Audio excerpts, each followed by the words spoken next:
സത്യം പറഞ്ഞാല് 17ാം രാജപാതയിൽ നിന്ന് വന്നതിന് ശേഷം കയ്യന്റെ കഴപ്പ് തീർക്കുന്നത് ഞൊട്ട വിട്ടിട്ടാ. നമുക്കൊന്ന് പൊരുതി നോക്കാം. സാറിനെന്നെ ശരിക്കും മനസ്സിലായില്ലെന്ന്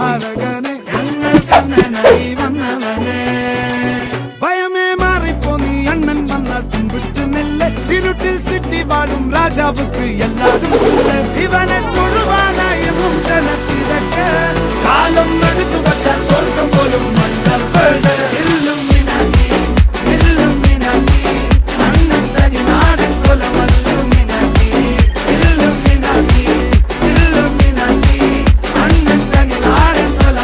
നിങ്ങൾ നോവിച്ചു വിട്ടത് ഒരു മൂർഖൻ പാമ്പിനെയാണെന്നുള്ള കാര്യം മറക്കരുത്.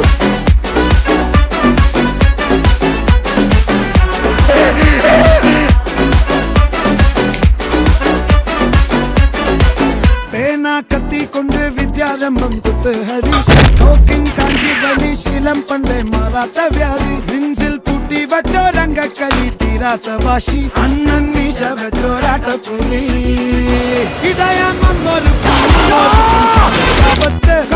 ചോര കൊണ്ട് ജ്യൂസടിച്ച സോഡ സർവത്തിടും കരുത്ത് ഇവനെ പടച്ചു വിട്ട കടവുളക്ക് 10ൽ 10.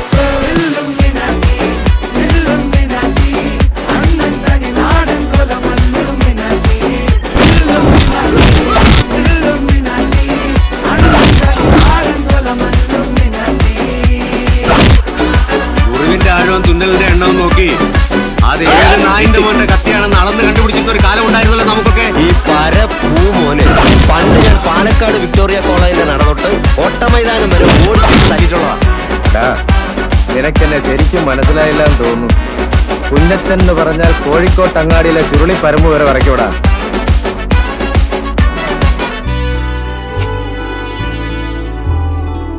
ഉലകിതിലാരോടും തോൽക്കാ വീരൻ കരളിതിലമ്മയ്ക്കായി തേങ്ങൂട്ടും സ്നേഹം നീയേ താരാട്ട